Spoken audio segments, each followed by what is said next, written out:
नमस्कार मित्रों, मैं राघव अवस्थी आप सभी लोगों का डिसेंट हिस्ट्री क्लासेस के यूट्यूब चैनल पर हार्दिक स्वागत करता हूं।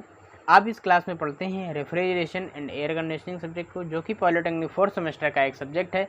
जैसा कि आप लोगों को पता है, आप लोगों के जो एग्ज़ाम है इस बार वो ऑनलाइन होंगे और उसमें जो पेपर का पैटर्न होगा वो बहुविकल्पी क्वेश्चन का होगा। इसी चीज़ को ध्यान में रखते हुए मैंने आप लोगों के लिए बहुविकल्पी क्वेश्चन की सीरीज स्टार्ट की थी। आज हम लोग RAC का 3rd चैप्टर पढ़ेंगे, तीसरा वीडियो RAC का, जिसमें मैं आप लोगों को पूरा चैप्टर एक ही वीडियो में फिनिश कर दूंगा। जितने भी क्वेश्चंस होंगे, जितने भी इससे संभावित क्वेश्चन बन सकते हैं, वो मैं सारे इसी में कवर कर लूँगा। तो आप लोग देखते रहिए और सारे क्वेश्चंस को अच्छे से नोट भी कर लीजिएगा, क्योंकि आप लोगों को इन्हीं क्वेश्चन से पेपर में क्वेश्चन देखने को मिलेंगे और आप लोगों को पेपर के पहले अच्छे से पढ़ने में भी आसानी रहेगी अगर आप लोग ये क्वेश्चन सारे एक कॉपी में नोट कर लेते हैं। तो देखते हैं आज का क्वेश्चन। आज का पहला क्वेश्चन जो है वो क्या कह रहा है, ऊष्मा स्थानांतरण का माध्यम है।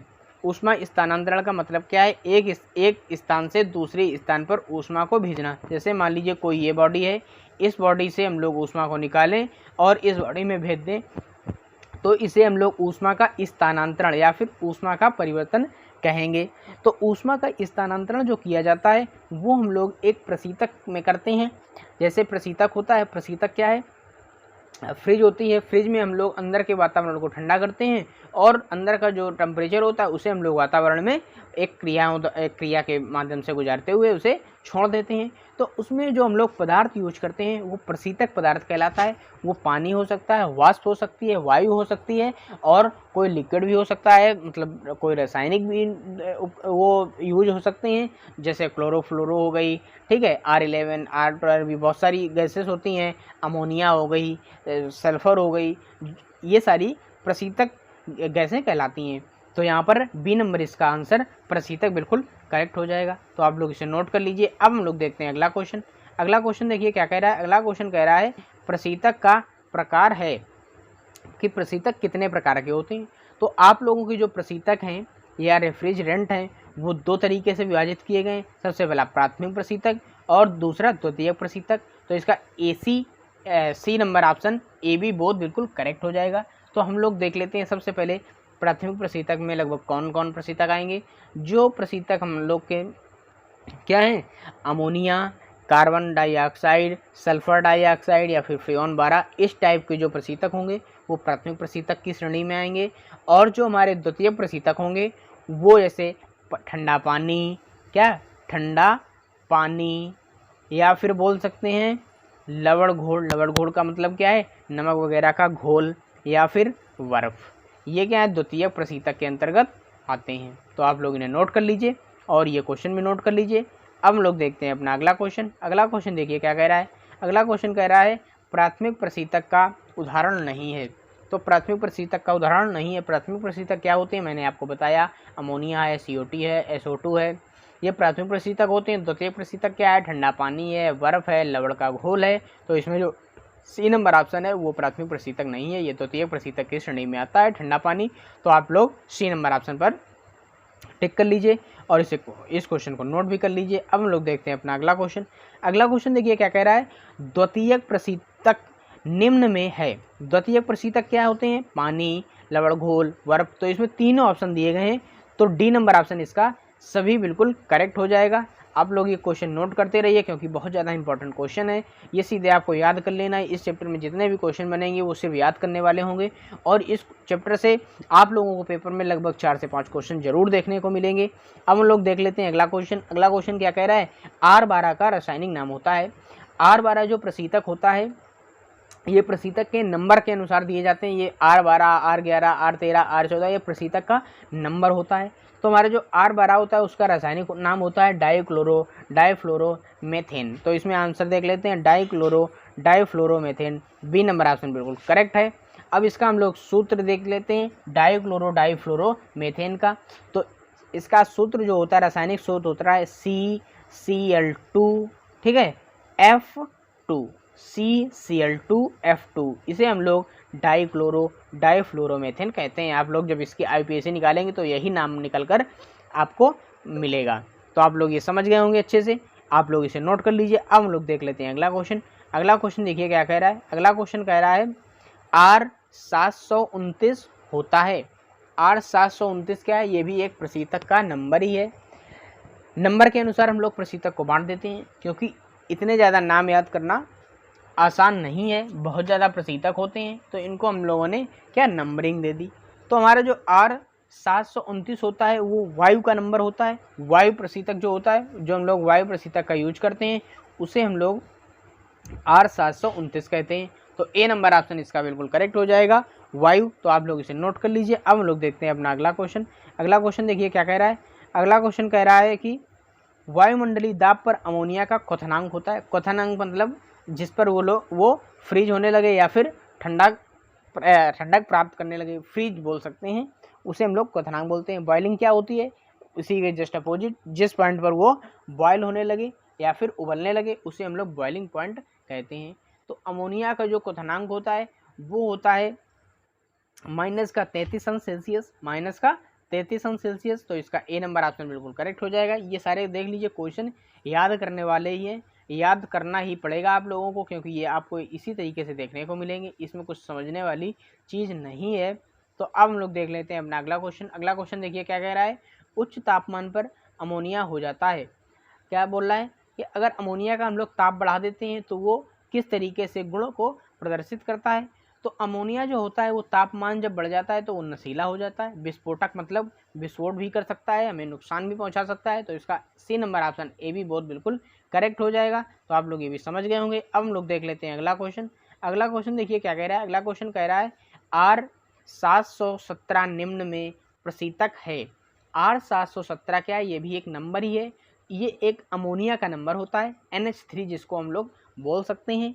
तो ये अमोनिया जो होती है उसे 717 नंबर दिया गया है। आप लोग इसे याद कर लेंगे, बहुत ज़्यादा इंपॉर्टेंट क्वेश्चन है। इसे हम लोग अमोनिया बोलते हैं। सी नंबर इसका बिल्कुल करेक्ट हो जाएगा। तो आप लोग समझ गए होंगे अच्छे से। अब हम लोग देख लेते हैं अपना अगला क्वेश्चन। अगला क्वेश्चन देखिए क्या कह रहा है। वायुमंडलीय दाब पर सल्फर डाइऑक्साइड या फिर SO2 का क्वथनांक होता है। SO2 का आप क्वथनांक किसने पूछ दिया आप लोगों से। जो SO2 का नंबर होगा 764 होता है। ये भी आप लोग लिख लीजिएगा, R764 इसका नंबर होता है। इसे नंबर दिया गया है जो R764 है। इसका जो क्वथनांक होता है वायुमंडलीय दाब पर वो -10°C होता है। तो डी नंबर ऑप्शन इसका बिल्कुल करेक्ट हो जाएगा, -10°C। तो आप लोग ये भी नोट कर लीजिए और इसका नंबर भी नोट कर लीजिए। अब हम लोग देखते हैं अपना अगला क्वेश्चन। अगला क्वेश्चन देखिए क्या कह रहा है। अगला क्वेश्चन कह रहा है सल्फर डाइऑक्साइड के गुण होते हैं। SO2 के गुण पूछ दिए उसने। तो SO2 के कौन कौन से गुण होते हैं हम लोग थोड़ा सा डिटेल में समझ लेते हैं, फिर ये क्वेश्चन भी समझ लेंगे। अब हम लोग देखते हैं SO2 के जो गुण होते हैं, वो पहला गुण होता है वायुमंडलीय दाब पर इसका जो क्वथनांक होता है वो 10°C होता है। ये तो आप लोग को मैं बता ही चुका हूँ। इसका जो कार्यकारी दाब होता है वो निम्न होता है, निम्न दाब पर ये कार्य करता है। अगला देख लेते हैं। अगला क्या है। इसका गुप्त ऊष्मा व क्रांतिक तापमान उच्च होता है। क्रांतिक तापमान और गुप्त ऊष्मा इसके अंदर की जो होती है वो अधिक होती है।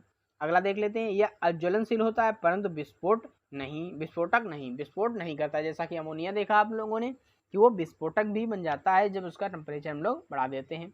और ये अत्यधिक विषैला होता है, सल्फर जो होता है विषैला होता है। तो इसमें जो सभी ये विषैला भी होता है, ज्वलनशील भी होता है, उच्च गुप्त ऊष्मा भी होती है, मैंने सब बता दिए। तो इसका डी नंबर ऑप्शन बिल्कुल करेक्ट है, सभी बिल्कुल सही हो जाएगा। तो आप लोग इसे नोट कर लीजिए। आशा करता हूँ आप लोग ये समझ भी रहे होंगे अच्छे से, और अगर समझ रहे हैं तो वीडियो को जरूर से जरूर लाइक करते रहिए। अब हम लोग देखते हैं अगला क्वेश्चन। अगला क्वेश्चन क्या कह रहा है। निम्न में सल्फर डाइऑक्साइड है।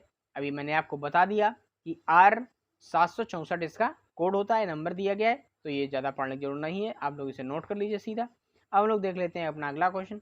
अगला क्वेश्चन देखिए क्या कह रहा है। R744 होता है। देखिए एक कोड पूछ दिया, R744 जो होता है वो किसका कोड होता है, या फिर ये R744 है ये किसके लिए यूज किया जाता है। ये हम लोग को का कार्बन डाइऑक्साइड या फिर बोल सकते हैं CO2 के लिए यूज किया जाता है। CO2 का जो नंबर होता है R744 होता है। तो आप लोग इसे याद कर लीजिए सीधे और इसे नोट कर लीजिए। अब हम लोग देखते हैं अगला क्वेश्चन। अगला क्वेश्चन देखिए क्या कह रहा है। अगला क्वेश्चन मिथाइल क्लोराइड का क्वथनांक होता है।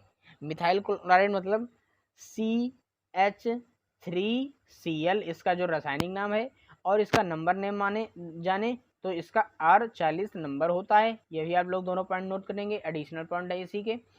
तो जो हमारा मिथाइल क्लोराइड का क्वथनांक होता है, जिस पर ये क्या है बर्फ बनने लगता है, वो माइनस का 23.7 अंश सेल्सियस होता है। तो इसका ए नंबर ऑप्शन बिल्कुल करेक्ट हो जाएगा। आप लोग इसे नोट कर लीजिए। अब हम लोग देख लेते हैं अगला क्वेश्चन। अगला क्वेश्चन देखिए क्या कह रहा है। अगला क्वेश्चन कह रहा है कार्बन डाइऑक्साइड के गुण होते हैं, CO2 के गुण पूछा है इसने। तो CO2 के गुण थोड़े से देख लेते हैं। CO2 के जोड़ होते हैं, इसके दाब जो है अधिक होता है, इसका तापमान निम्न होता है, ये विषैला होता है, ये ज्वलनशील नहीं होता है, इसकी जो COP होती है वो कम होती है। तो इसमें जो ऑप्शन दिए गए, विषैला नहीं बिल्कुल सही, निम्न क्रांतिक तापमान बिल्कुल सही है, COP भी कम बिल्कुल सही। तो इसका डी नंबर ऑप्शन बिल्कुल सही हो जाएगा। डी नंबर पर आप लोग टिक कर लीजिए। अब हम लोग देखते हैं अगला क्वेश्चन। अगला क्वेश्चन देखिए क्या कह रहा है। अगला क्वेश्चन कह रहा है मिथाइल क्लोराइड के गुण होते हैं। मिथाइल क्लोराइड जो होती है हमारी CH3Cl, मैंने आपको बताया अभी, इसका जो नंबर नेम होता है वो R40 होता है। तो इसके गुण थोड़े से देख लेते हैं। इसका जो क्वथनांक होता है -23.7 अंश सेल्सियस होता है।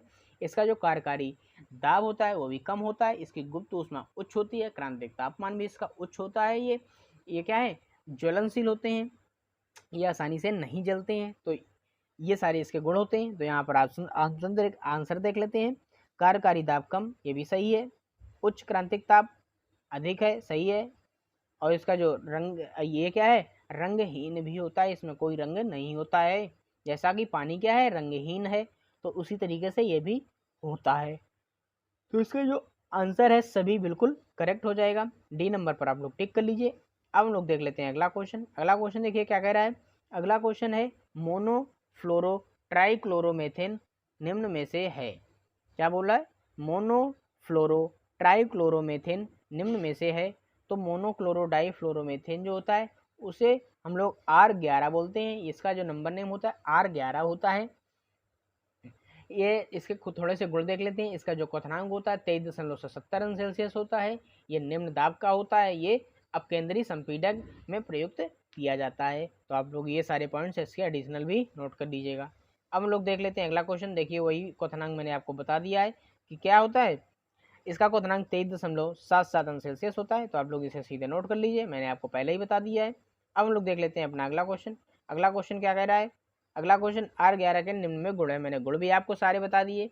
इसका जो दाब होता है वो निम्न होता है, इसका जो दाब होता है निम्न होता है, और ये कम स्थायी होता है। तो इसका C number option A B both बिल्कुल करेक्ट हो जाएगा। तो आप लोग समझ गए होंगे, अब लोग नोट कर लीजिए। अब हम लोग देखते हैं अगला क्वेश्चन। अगला क्वेश्चन देखिए क्या कह रहा है।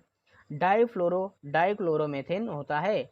डाइफ्लोरो डाइक्लोरोमेथेन होता है। अभी इसके ऊपर मैंने बताया था मोनोफ्लोरो ट्राइक्लोरोमेथेन। अब ये क्या आ गया, डाइफ्लोरो डाइक्लोरोमेथेन। तो इसका जो नंबर नेम होता है वो होता है R12।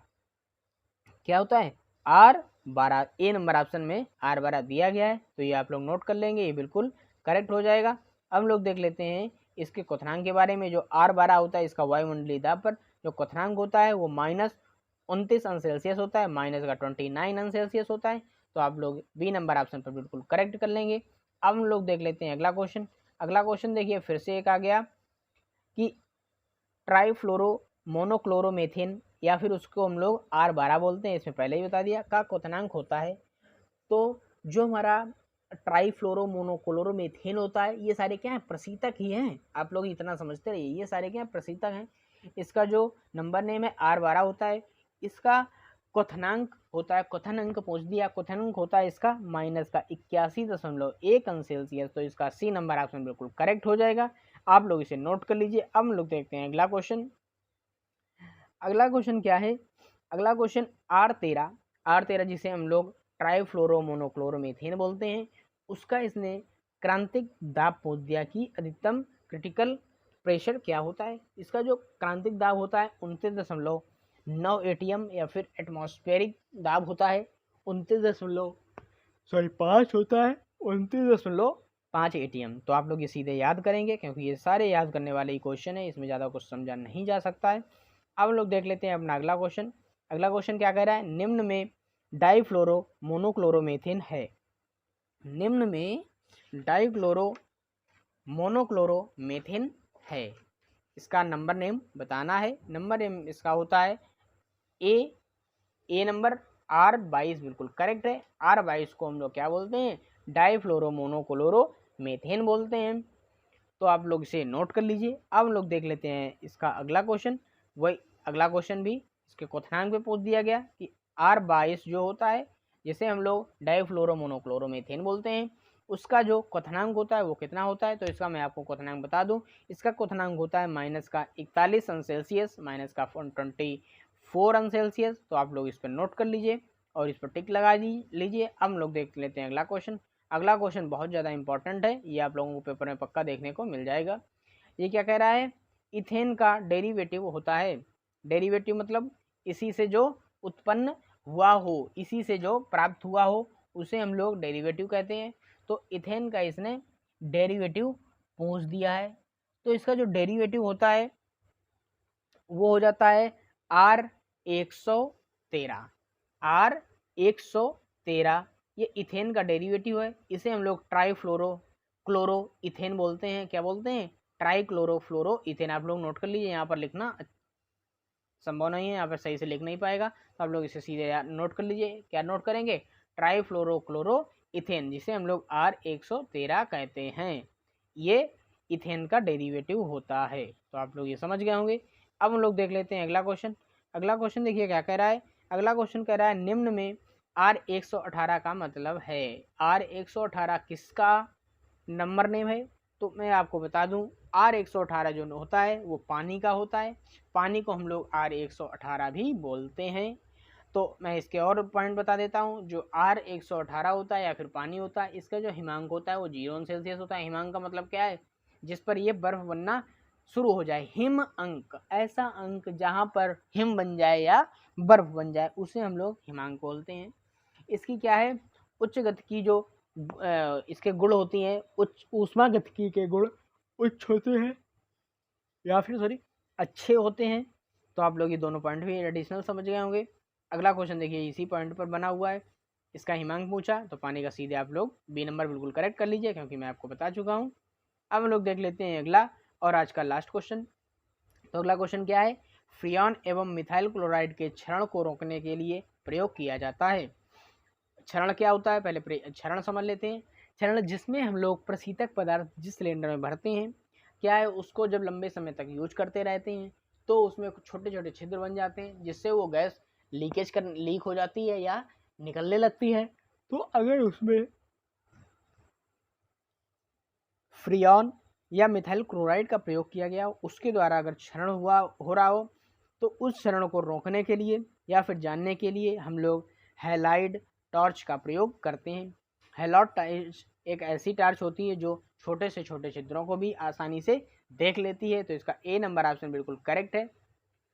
आशा करता हूँ आप लोगों को सारे क्वेश्चन बिल्कुल अच्छे से समझ में आ गए होंगे, और ये भी आशा करता हूँ आप लोगों ने सारे क्वेश्चन नोट कर लिए होंगे। अगर अभी तक आप लोगों ने ये क्वेश्चन नोट नहीं किए तो वीडियो दोबारा से देखकर ये क्वेश्चन जरूर नोट कर लीजिएगा, क्योंकि पेपर में आप लोगों को इस चैप्टर से इतने ही क्वेश्चंस एग्जामिनर बना सकता है। मैंने आप लोगों को सारे क्वेश्चन करा दिए, ये पूरा चैप्टर हो गया है कंप्लीट। अगले वीडियो में हम लोग अगला चैप्टर इसी तरीके से कंप्लीट करेंगे। वो बहुत ज़्यादा छोटा चैप्टर है। आप लोगों का जो सिलेबस है आप लोग चिंता ना कीजिएगा, 30 तारीख तक मैं ख़त्म करा ही दूंगा, हर हाल में कुछ भी हो जाए। तो आप लोग देखते रहिए, और अगर वीडियो आपको पसंद आया हो तो वीडियो को कीजिए लाइक और चैनल को कीजिए हमारे सब्सक्राइब। मिलते हैं अगले वीडियो में, तब तक के लिए जय हिंद, वंदे मातरम।